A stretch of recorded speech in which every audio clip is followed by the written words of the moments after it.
Welcome to Attenuation, a weekly podcast where two friends come together to drink beer, discuss beer styles and trends, and just generally ruminate on the meaning of life, aka beer. If you enjoy your time with us, we invite you to become a weekly listener and subscribe to the podcast. Without further ado, here is this week's episode.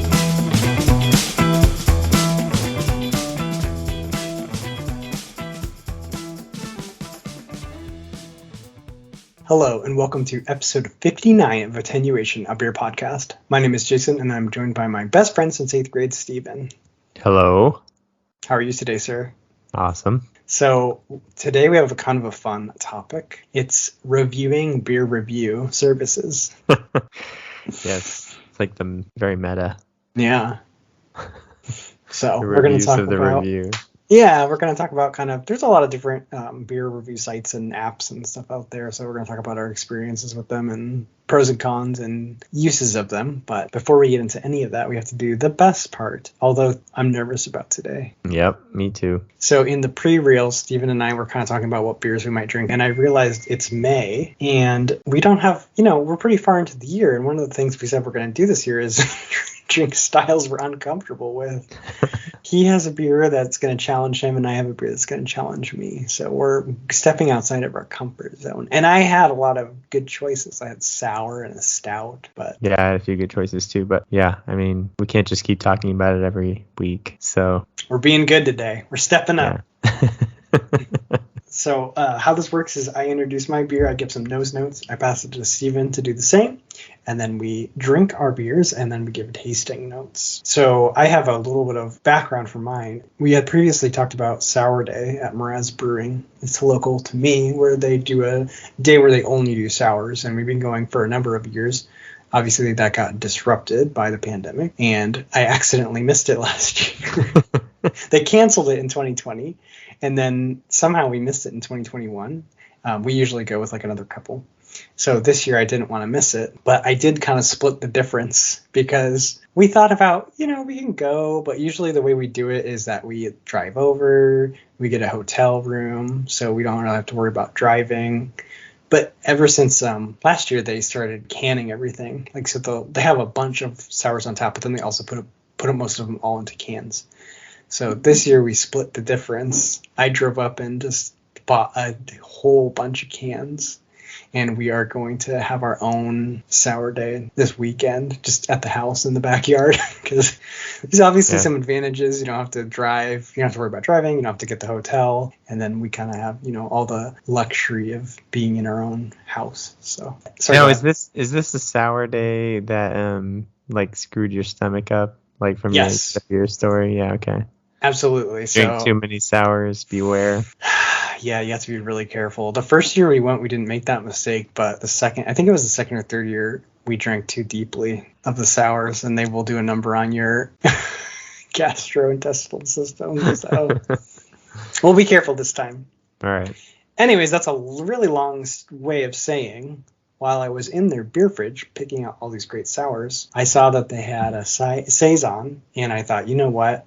I don't like this style, but I said I'm going to start drinking it until I like it. And this one was made with kefir lime. So I thought, that sounds super cool. So that is what I'm drinking today. It's called Roots, Wings, and Leaves from Mraz Brewing in El Dorado Hills, California. Yeah, there's not that much information about it. It's 6.7%, and I'm going to drink it. So exciting.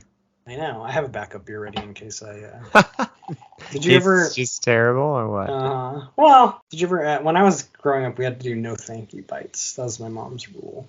Oh, okay, like you had to try it, and then you're like, nothing, I don't want it.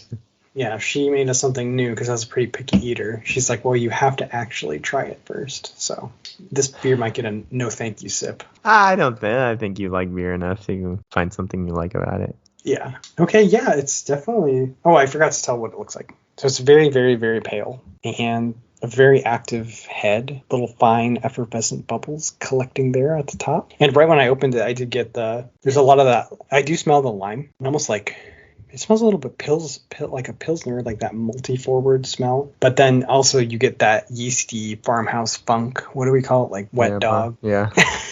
That's why I don't like this style. I don't like the wet dog aspect. So okay, so it's smelling like a farmhouse ale. I'm getting the lime, so I'm excited and also nervous to try this. All right. Well, in the same mold of branching out, I am drinking Bigfoot from Sierra Nevada, the Barleywine style ale. This is, like I said, I don't know if I've dabbled in this style at all. I don't think you have, but you've been wanting to for a long time. Yeah, that I can remember. I don't think I've had a barley wine. So I've read a lot about them. Okay. And every time I read about them, I'm like, I really do think I would enjoy this style. And I just have never, I'm so bad at branching out because I have to spend my money on beer. And I try to just spend my money on beer that I'm pretty sure I will like. But this is the 2022. I was going to ask you if it was an older one or it's this year's. Yeah, it's this year's, bottled early December last year. So okay, perfect. Because they got a little aging on it. Yeah, and I think it's good to start with. If you're going to start into the style, I think I would drink those current ones until you get kind of an appreciation of it. And then if you want to branch out into like aging them for like 2 or 3 years. I don't know if it says on here, the ABV. I don't think it does, actually. I want to say we looked it up. It was like 8% or something like that. Somewhere around sounds there. About right. All right. So pretty dark. It's like a deep amber color with a nice bit of kind of effervescent bubbles, but a nice retaining head as well. It doesn't really have any lacing to it. Wow. A lot of like rich caramel aromas. Mm-hmm. Like it smells very sweet. It smells like fresh baked bread, like that sweet bread smell. So you get that like deep yeast, deep grain aromas, and like a little bit of a caramel sweetness, like a brown bread baking in the oven. Maybe just like a touch of like raisin, like dark fruit. Yeah. So, okay, that's what I'm getting. I'm kind of excited about this. I'm so excited for you to try this because I think you actually are going to like this style. Yeah, it smells really good. All right, to branching out. Cheers. Yeah, cheers. Okay, I'm going to be able to drink this one. I guess That's good. I'm zeroing in on where I need to work on these. Because the entrance I like. It's kind of like a citrusy lemon entrance, like refreshing. It's just that middle section. You get that like estery yeast. That's like the only part I don't super like. Okay. It's kind of like, I don't know, I just don't resonate with that flavor profile. But then like that kind of goes away. And then you get a little bit of, it's like slightly peppery, like a little bit of spice, white pepper. And then you get the lime. The lime comes in at the end where they added the lime. And then it's just very like light, effervescent, and then it kind of gives you that, it like dries your mouth out on the finish. Yeah. So like I like the entrance and I like the ending. I just don't, it's that middle section. Like a weird middle. It's that where you get that weird like kind of yeasty flavor that I'm not a huge fan of. That's usually like, when I'm drinking an IPA, that's when that middle section is where you get that nice like hop bite. So like instead of the hop bite, I'm getting a yeast bite. Yeah, and you're talking like a Saison yeast, right? So this is like a champagne kind of yeast, so it's a little different, and so it's very unique to that style.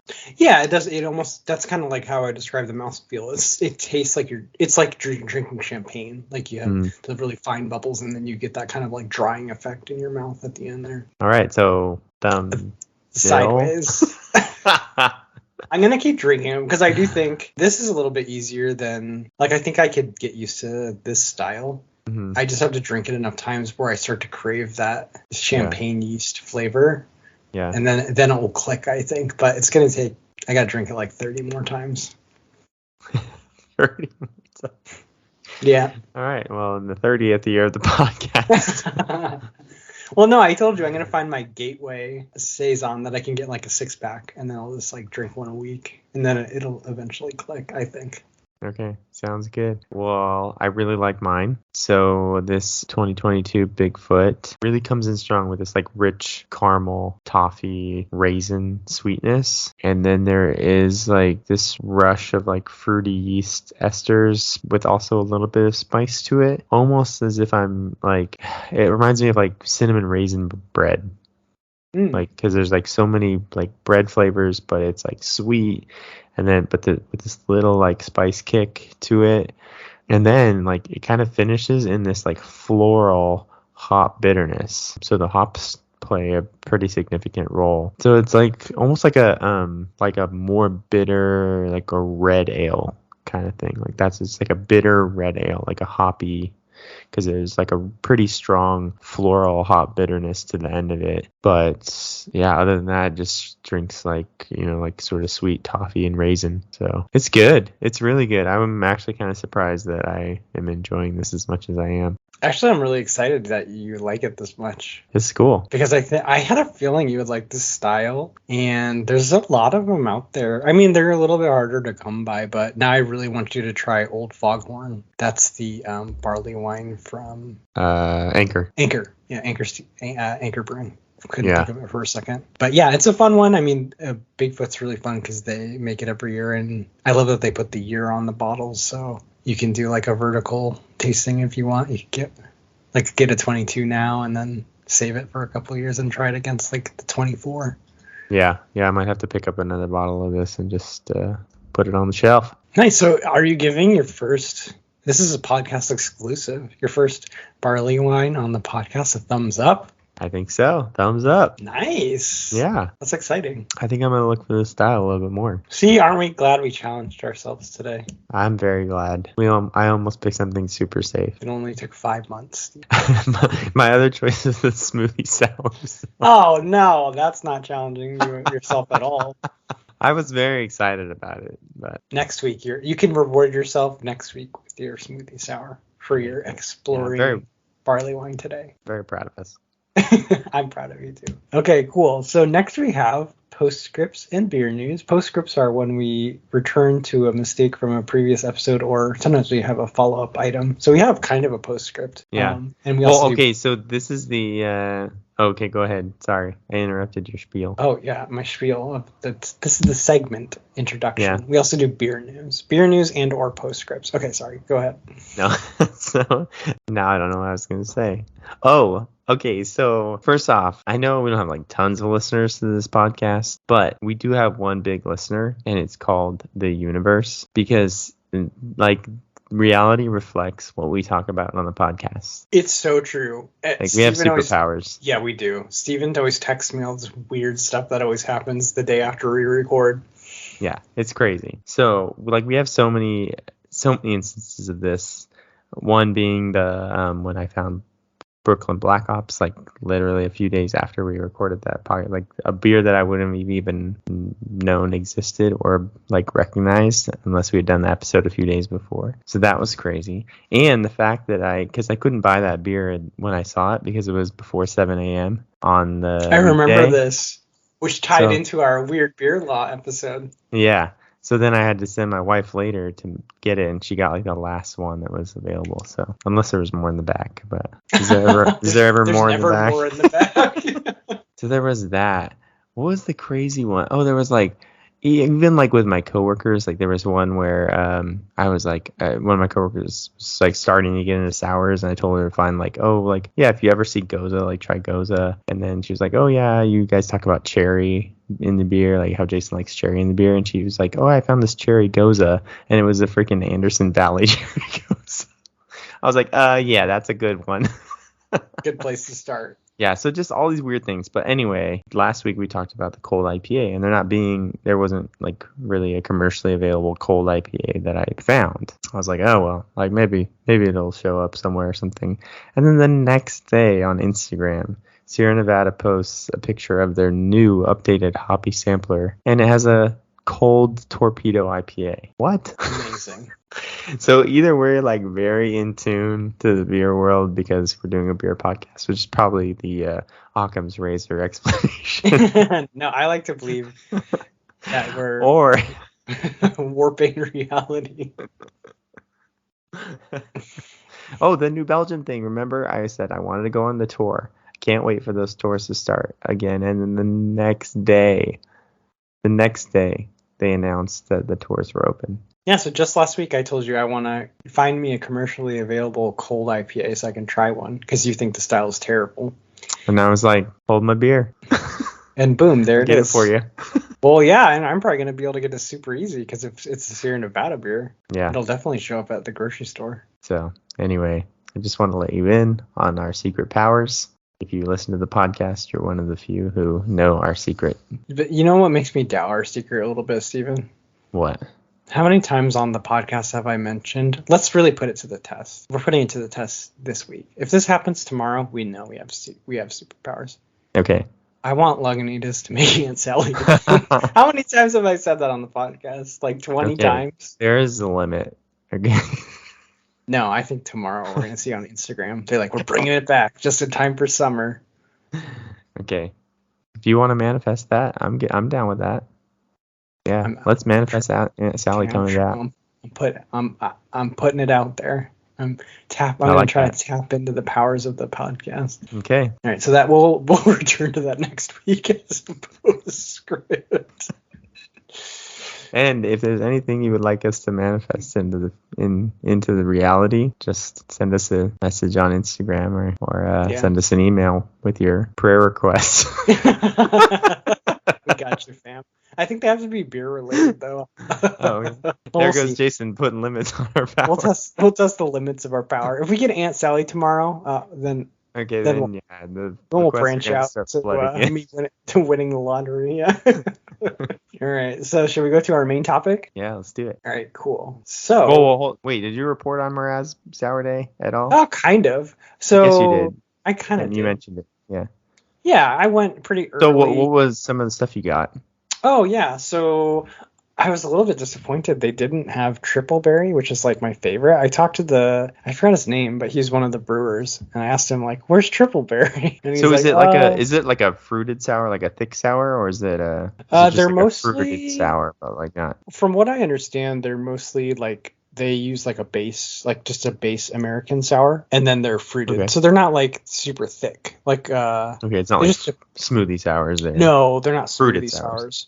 Although they did do one of the ones they made this year which I think is a little new for them, is they did do a lactose, like a pastry sour. So it has lactose, sugar, and vanilla. Okay, cool. So that's really cool. I think maybe they do one. I think they might do some fruited sours too, but like the main thing they do is they take like and I could be totally off base, but from what I remember, they take their sour and they kind of do like different flavor, like fruit versions of it.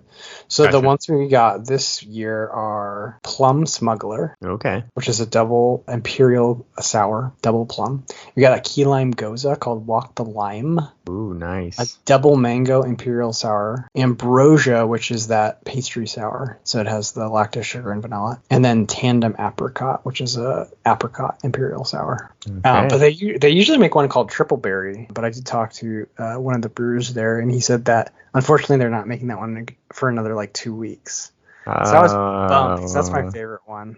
That's okay. That's unfortunate. I think these are going to be solid. So it's been a little bit quieter, unfortunately. I think they still do a fine business, but I know like the first couple of years it was like way more packed. And I don't know if that was because I really do feel like we're like past peak craft beer. Okay, I agree. Because the first couple of years we went, it was like madness. Mm-hmm.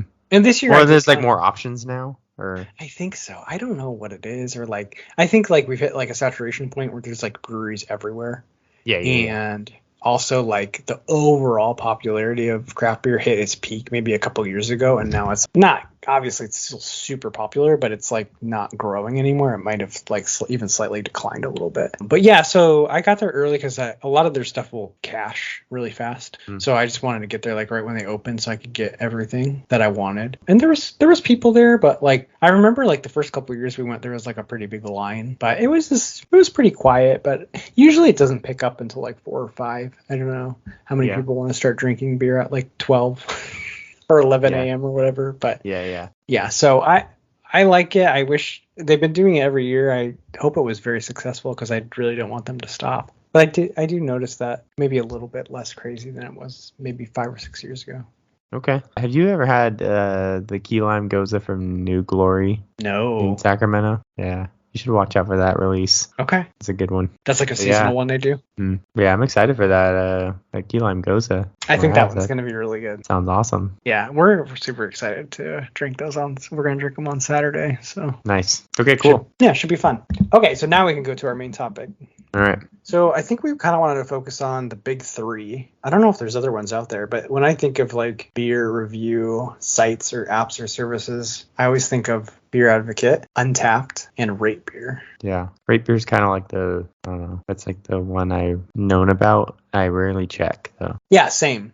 So I use a lot of. Well, I use them for different purposes. Yeah. So here's a little bit of history. Rate Beer, I'm not quite sure which one started first, but Rate Beer and Beer Advocate were kind of the two early ones. Of course, these are sort of pre-smartphone websites. This is like when like websites were popular, right? It's totally pre-app. It's kind of, yeah, it's totally funny when I think back at it, like, oh yeah, like there used to be like just websites you go to, now everything is an app or a mobile website or something. It's just, you're just viewing so much on your phone. But yeah, so both these Rate Beer and Beer Advocate sites started early in the craft beer, like the United States craft beer revolution, and they kind of have become sort of home for the long beer reviews. We talked on this podcast one episode about the Astmo, where you do the full like appearance and smell and taste, and you break all those down. And so these are like early places for people to go and write long full reviews of beers. And the nice thing about it is not only do you get these amazing descriptions and great reviews, it was also very much like, we have you have strong opinions on like movie reviews, right? Like professional movie critics crapping on a movie, but like just because it's a certain style of movie, right? If you just want like a stupid mindless action flick, no, it's not winning an Oscar. That's what you want. Yeah, it's like solid for the genre that it's in. Yeah, so I think Beer Advocate's kind of good for that, in that you get a little bit better idea of, people aren't like, oh, I rated this a 1 out of 5 because I don't like that style. Right. The reviews tend to be pretty well thought out, because in a way you had to, right? Like maybe you tried a beer, you wrote some notes down and stuff, and then you had to like go to the computer and fill out your long review. I mean, nobody was casually doing that. No, and I mean, it has all the trappings of like, even today, like their website is terrible. It feels like a website from back in the day, if that makes sense. Like, yeah, not a lot of updates. It's hard to use. It's confusing. It's not. Yeah, it's just. One thing I found is that it's very hard that once you're in the website to go find something. Yes. Like, it's better to Google. Yeah, Google it, and then Beer Advocate will be like the page you want will be one of the first results on the Google search. But like, do that. Like, don't go through like. What? How is that even user friendly? I mean, I guess in some ways it is, because you can just, everyone's going through Google anyway, but yeah, their internal search functionality is terrible. But yeah, it is. It's kind of like a remnant of the past, and you do get much longer wall of text reviews, and I do really appreciate it for that reason, because a lot of times Beer Advocate is what I look at when I'm at the grocery store and I wanted to figure out if I'm going to like something, because what I kind of do is I punch it in. I'll take a peek at like the score, and then I'll scroll and try to read people's like tasting notes, primarily their tasting notes, and just think like, okay, is this something I think I would like based on what I know I like? And I think it's really good for that. But the downsides are that it's like it's archaic, and I don't even think they have I think they tried to develop an app. Did they ever officially get an app onto the App Store? So if I remember right, I think they did, and then it just completely failed. It was just terrible. I mean, you imagine the website's terrible. They haven't done enough updating to make the website user friendly. I can't imagine them doing a good job at making an app usable. The other thing too is that they really were financially struggling. I mean, it was maybe starting in like 2013, 2014. They started to struggle financially. Mm-hmm. And I think it was in like 2017 that they were really kind of started to really get up against Untappd. Untappd was kind of emerging as the way more sort of user-friendly social media type platform. It's the new school. Yeah. Yeah. And so Beer Advocate actually sold out to Nextglass, I think, is the like parent company. So they now own Untappd and Beer Advocate. Oh, okay. So they both have the same parent company now. Yeah. Like so it almost doesn't matter like what your which one you use. It's the same company. Yeah. What was it like? I didn't know. That's so funny. It like Popeyes and Burger King or something were having a fight about their chicken sandwiches, and then you realize like they have the same parent company. It's all just marketing. Yeah. Yeah. Is this just marketing, or like what is this exactly? Yeah. It's like illusion of to like just having drama for the sake of making headlines. Yeah. And then I'm not sure which year, but Anheuser-Busch acquired, or I don't know if they acquired the whole thing or they took a minority stake in Rate Beer, which is super interesting because I think like it correlates with the Anheuser-Busch's run of just trying to get their hands in some part of craft beer, where they were like trying to buy up craft breweries. Well, they had the panic attack. Yeah, exactly. Yeah. They were like, and I don't know if they had any, if they were really worried about like the way that Budweiser was rated on these websites. Like, I don't know if that played into it or not, or if they were trying to get those ratings up. I think people were concerned about that. Honestly, I don't think it was as much about that as much just having a hand. Yeah, they were just trying to get involved in the craft beer scene. And yeah, because I don't think they were, like I said, I don't think they were worried that much about the ratings of their macro lagers, but I think they were worried about the ratings of their craft breweries, the ones that they owned. So I do think like they had some interest in what people were drinking, how they were rating things to make sure that their craft beer companies were doing well. So I don't know. Now, do you know if they divested that interest, or do they still own Rate Beer? I think they still do. Yeah. Huh. Interesting. Okay. Yeah. So your choice is Budweiser owns Rate Beer. It's kind of funny. It parallels the whole like Beer Advocate seems like that was like the most snobbiest kind of like purist, and they still had to sell out to Untappd. That's really funny. So I didn't know. I actually didn't know because I know. So I searched in the App Store for Beer Advocate just to double check if there was a Beer Advocate app, and the number one result when you put Beer Advocate in the App Store is Untappd. Untappd, yeah. And there is no Beer Advocate app, which I suspected. And then I never tried to do this before, but I just threw Untappd into like a browser, and there's no website. Like it just says mobile. Yeah, it just says, if you want this, download the app. Click here, basically. Like, so it is kind of funny if it has the same parent company. That actually makes a lot of sense. It's like their old school presence is Beer Advocate. Mm-hmm. And their new school presence is Untappd. And then I think the combination of the two, using those two is like pretty useful. Because the thing I like about Beer Advocate, even though it's hard to navigate and stuff like that, is you do get those like longer reviews that really help me discern if I'm going to like a beer. Whereas like on Untappd, the thing I don't like is that as far as the ratings go, so many people, and this is obviously because of the ease of the app, but they just like click a number of stars, like 1 to 5 basically. And a lot of times they don't write anything, or they write like, it'll be like a 1 or 2 sentence review. And I don't find those super helpful if it's a beer I haven't tried. But you do not. I mean, you rarely get the full ASMO. No, almost never. You do not get those, yeah. And it's kind of funny because I was reading, there was a study done about like what beer ratings are like most trusted.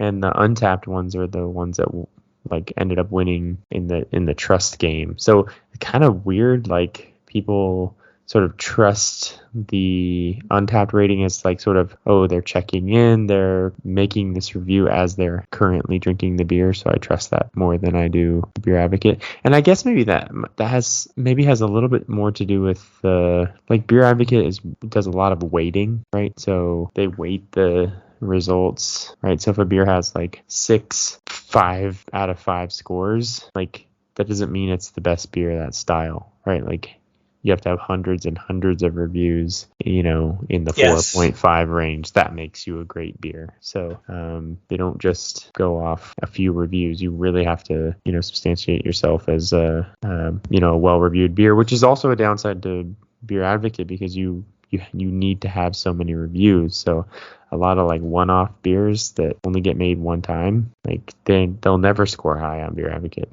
because they'll never have enough reviews. Mm-hmm.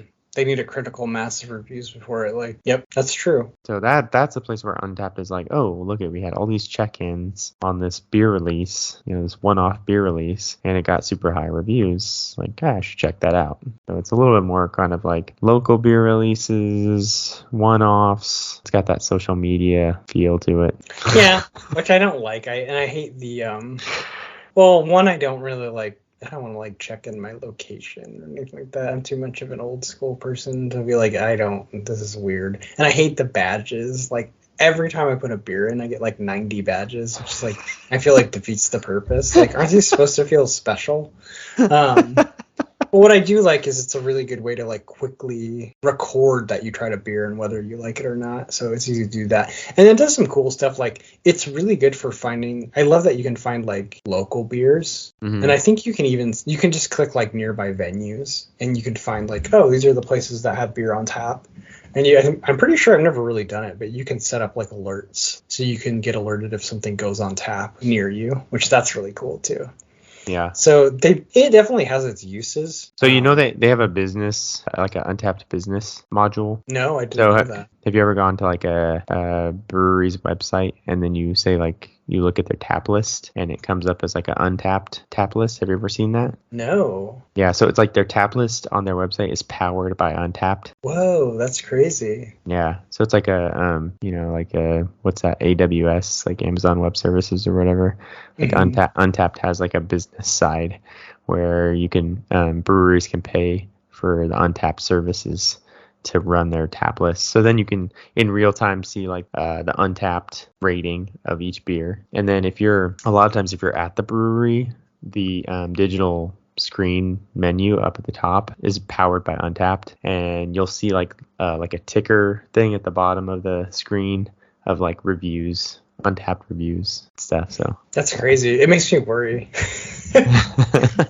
It makes me worry they're gonna go like full Yelp, where they're gonna be like, you gotta pay us, or like we're gonna not show your good reviews or whatever. Yeah. Or if you pay us, we'll get rid of all your bad reviews. But well, so I mean that goes into another thing with Untappd is that because Untappd kind of does it's sort of the more trendy, new school, social media platform. A lot of the beers that score well in Untappd are fruited sours, smoothie sours, and IPAs. You know, they're by far the most popular styles right now. And the problem is that lagers and like older styles, brown ales, I mean, those things are just never going to score as high. I mean, you can have just the most awesome brown ale ever. It's just not going to score that high. So if you don't have enough of those super popular styles like fruited sours and IPAs on your tap list to like create an aggregate score of, say 4.2 or 4.3, lots of times, like I know that Tabor specifically does not even deal with breweries that have an Untappd score less than, I don't know, like 4.2, or I don't know what their cutoff is, but you have to have an average Untappd score pretty high for Tabor. Oh, wow.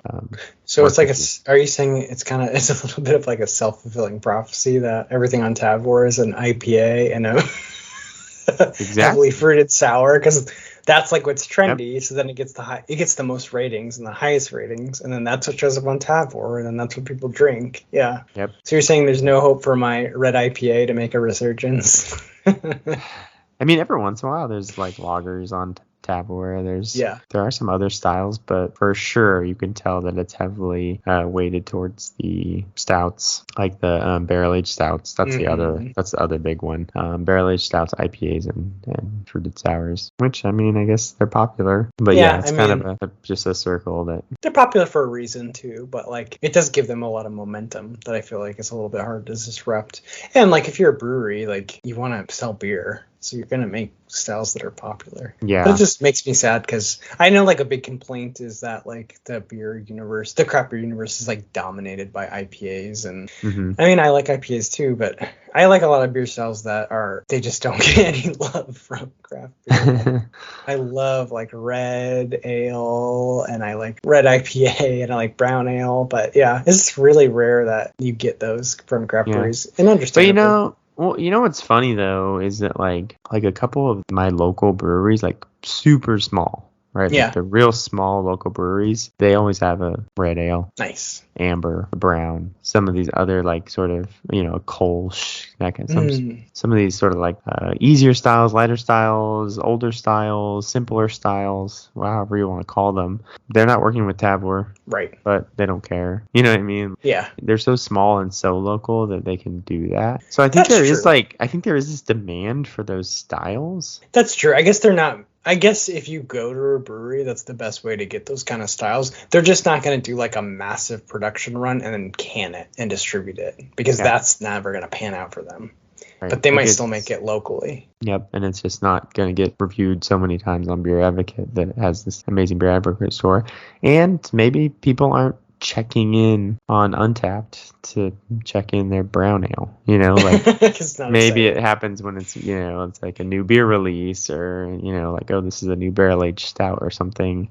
We're all here, I'm gonna check in on, like, that's, I mean, honestly, I think I would be more likely to be checking in on Untappd at like a specific, exciting beer release than just like, oh, I'm at the brewery today and like, oh, I better check in and put my beer. But I will admit though that I'm a very, like, I logged into Untappd today because of this episode. Yeah, I saw. I had to reset my password because I just had not checked it. I do not use Untappd. Your friend requested me. Yeah, I had to download it and add it to my phone, and then I had to log in because I had not logged in probably years. I don't think I have any beers logged in Untappd. Like, I'm not an Untappd user. Everything I say about Untappd is what I've read, not from personal experience. To me, it's not user-friendly either. It's not. I've used it, so let me look at mine. I'm pulling up my phone right now. I always forget. I have 168 check-ins, so... Oh, okay, so... It's not that many, because I joined August 12th, 2015. So okay. I've been on here for 7 years. So... the problem is I forget. And I agree, it is even for like a modern app, it's a little weird and hard to use. I know for a long time, like, it was difficult to see. If I just wanted to see my list of beers, I had like trouble. It's gotten a lot better, but I had trouble like seeing that. Yeah. Because it is useful. Like, I do like to use it and sort by like my rating, or I like to sort by like when I check things in to kind of see a chronological order of the beers I've tasted. But I have been using it to record things, but yeah, I agree. It's not the most user friendly. You know what I might actually end up using more than anything is this upcoming beer events tab, because those are hard to find. Yes. Especially like smaller local stuff. Sometimes I know about it because I follow breweries like local breweries on Instagram. But that's about it. Other than that, it's kind of hard to find where they're advertising, because, I mean, I guess if you follow them on like multiple social media platforms, Twitter, Facebook, maybe you catch a little bit more of that. But like, if you're not following the right brewery, then maybe you miss that. Whereas Untappd is showing me tons of local events at places maybe I don't follow or that I wouldn't necessarily see otherwise. So yeah. Yeah, it is aggregating like local things to you, which is pretty cool. I do like that this a lot. So maybe you'll be on Untappd more. Yeah, maybe I'll hang out on Untappd. And I can stalk you that way. I can see your activity. It's the one social media platform Jason might see me on. Oh, I guess you're on Instagram too. Yep, Instagram and Untappd, I think. I officially deleted my Facebook. Finally stuck it to Zuckerberg, huh? Yeah, I just didn't use it anymore. Except you still have Instagram, so. Yeah, so he got me that way. There's no escape. Well, cool. Yeah. So anyway, kind of the pros and cons of the different beer review sites. Rate Beer. I guess we haven't really talked about Rate Beer. It's kind of like the old, worn out. I mean, I will say I kind of looked at that. I don't. It's not my first look, and it's also, they must not like pay to be top search results because they never come up. It never comes up on. And they don't have an app either. Basically, your app Rate Beer is an old school website. Like, they do not. Yeah. You never see it, but it's not a bad site to go to. I mean, they do have newer releases of stuff, and it's kind of that middle ground where like you don't necessarily have to have like thousands of reviews to make a name for yourself. There's enough reviews of stuff that like you get overall idea, but it's that website feel where people leave longer reviews than on Untappd. So it's kind of this middle ground. It's not my first go-to, mostly because it just doesn't come up on Google, but I should probably check Rate Beer. Yeah. I'm cross-referencing something. Yeah, I think I'll still use Beer Advocate when I'm at the grocery store and I'm at Total Wine and I'm being annoying and looking everything up, because I like to read those longer reviews. But I gotta try to remember to use Untappd for recording. So yeah, do you leave reviews on Beer Advocate? No. I don't even know how. That's like me scrolling endlessly on Reddit and like never uploading anything. Yeah, it's called lurking. Only weirdos post on the internet, dude. Thank you to the weirdos that actually post their reviews on Beer Advocate, because I don't think I've ever. Oh, I don't know. I have a very poor memory of what I've actually experienced in life. I don't. I don't think I've actually posted a review on Beer Advocate, but I can't say for sure. I probably maybe posted once or twice. No, I made an account because I was like flirting with the idea of beer trading. Okay. And then I chickened out because it's too much. Although I might, you know what? I should do a beer trade for the podcast and we can have an episode about it. Yeah, you should do it. Because get some Pliny and exchange. See if you can exchange it for Belgian Red. That's exactly what I was gonna do. I'm gonna find someone that has Belgian Red. I'm gonna trade them Pliny, and then we can make a whole episode about it. And maybe we can do like pictures of because I've done my research. That's what made me nervous about like how you gotta package it and because technically it's not within the rules to send beer through the mail. But the danger is no one's ever gonna like press charges against you or anything. But the danger apparently is if they know it's a package full of beer, they just confiscate it and they'll drink it. Yeah. And they'll say, "Oh, you shouldn't have shipped that. It's not in our terms of service." Yeah. So you don't want to lose your expensive beer shipment, and the beer is heavy, so like the shipping costs are extreme. Yeah. But I'll look into it more because I would love to get it. Because now that Pliny is so available. Yeah, it's easy for you to get. You don't even have to go there. It'd be one thing if you were like, oh, I have to go to Russian River and get it, which is like fairly easy. Yeah. No, I can go to my local grocery store like 10 minutes away and it'll be fresh too, which people are picky about, which makes sense. All right, I'll dig back into that universe because getting a case of Belgian Red would make me so happy. That would be awesome. It's funny. I was looking at maybe taking this temporary job just for 1 week in northern Minneapolis, Minnesota, which is just over the border from Wisconsin, over the state line. So I'd cross state line into Wisconsin while I'm there, get a bunch of Belgian Red and bring it home with me, but I don't think I'm actually going. Okay. Well, if you do, you know what I want. But yeah, it was pretty funny. Like my first thought was like, oh, I'm so close to Wisconsin.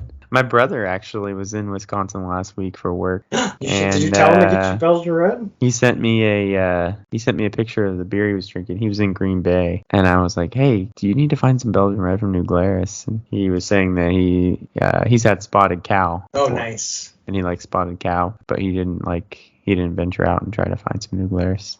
Belgian Red. Yeah.